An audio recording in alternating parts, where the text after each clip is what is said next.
বহু বছর ধরে এখানকার জমিতে চাষ হতো তামাক, যা একসময় কৃষকের আয়ের উৎস ছিল, কিন্তু এখন সেই তামাকই যেন হয়ে উঠেছে বোঝা। কমছে মাটির উর্বরতা, বিরূপ প্রভাব পড়ছে পরিবেশ ও তামাক চাষে। সংশ্লিষ্ট কৃষকদের স্বাস্থ্যের উপরেও পড়ছে এর প্রভাব। কুষ্টিয়ার মিরপুর উপজেলার চারদিকে সবুজ ফসলের মাঠ। এসব মাঠে তামাক চাষ হতো হর হামেশাই। তবে জনস্বাস্থ্য ও পরিবেশের জন্য ক্ষতিকর ফসল বাদ রেখে অন্য ফসল চাষে নেমেছেন সাহসী কৃষানী আসমা খাতুন। জানান, তামাক ক্ষতিকর বিধায় চাষ বন্ধ করেছেন তিনি। তামাকের আবাদে খুবই ক্ষতি, রাত্রে ঘুম নাই, দিনে ঘুম নাই, খাবার ঠিক থাকে না, গোসলের ঠিক থাকে না। ওই লাগে আমরা এগুলো আবাদ করব না। আমাদের এসবগুলাই আবাদে আমরা পজিশন আছে, কোনো ঘুম কামাই নাই, কোনো নাই, সব কিছু পরিচ্ছন্ন ভালো। ওই লাগে আমরা এগুলাই আবাদ করি। এগুলাতে আমাদের খুবই অসুখ বিসুখের থেকেও একটু কম।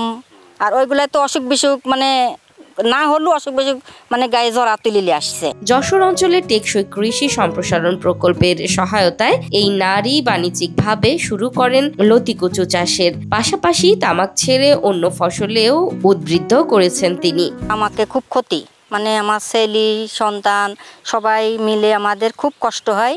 ওই লাগে আমরা তামাকের আবাদটা আমরা করিনি। ওই লাগে আমরা কৃষি আবাদই করি। আমরা শাক সবজি, দেখা যাচ্ছে লতি কচু, এগুলাই আমরা আবাদ বেশিরভাগ করি। এইগুলাতে আমাদের পয়সা, এগুলাই আমরা আবাদ করব। তামাকের থেকে আমার লতি কচু, দেখা যাচ্ছে শাক সবজিতে আমার এগুলাই সুবিধা। চাষিরাও বলবো, চাষিরা যদি করে বোঝে, যদি তাহলে করবে, আর যদি না বোঝে তাহলে করবে না। এখন আমরা তো চাই যে তোমরা এসবগুলো আবাদ করো, তোমরা এটা বাদ দাও, করো না। আমরা তো এগুলাই চাই। ওদের স্বপ্ন পূরণে পাশে থাকতে পেরে আমরা গর্বিত।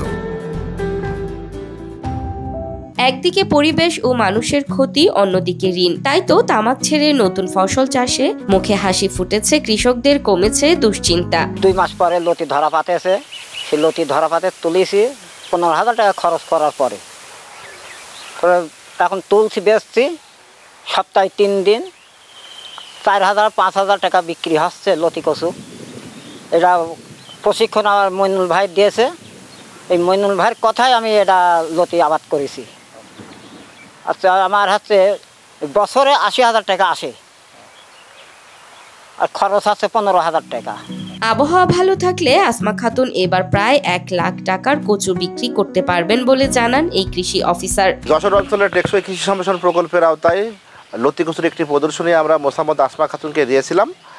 20 শতকের এই প্রদর্শনীর জমি আসমা খাতুন ওটাতে 1 বিঘা করেছে এবং এখানে তার খরচ হয়েছে 15,000 টাকা, এবং আশা করছি সে 80 থেকে 1 লক্ষ টাকা বিক্রি করবে। আর এই আসমা খাতুনের এই লতি কচু দেখে অনেক কৃষক কিষানীর আগ্রহ বাড়ছে এবং তারা আগ্রহ প্রকাশ করছে যে এই লতি কচুর আবাদটা তারা বাড়াবে। আসমা খাতুন শুধু কৃষানী নন, যিনি গ্রামীণ পরিবর্তনের প্রতীক, যিনি প্রমাণ করেছেন বিষাক্ত জমি থেকেও চাষ করা সম্ভব স্বাস্থ্যকর বিষমুক্ত ফসল।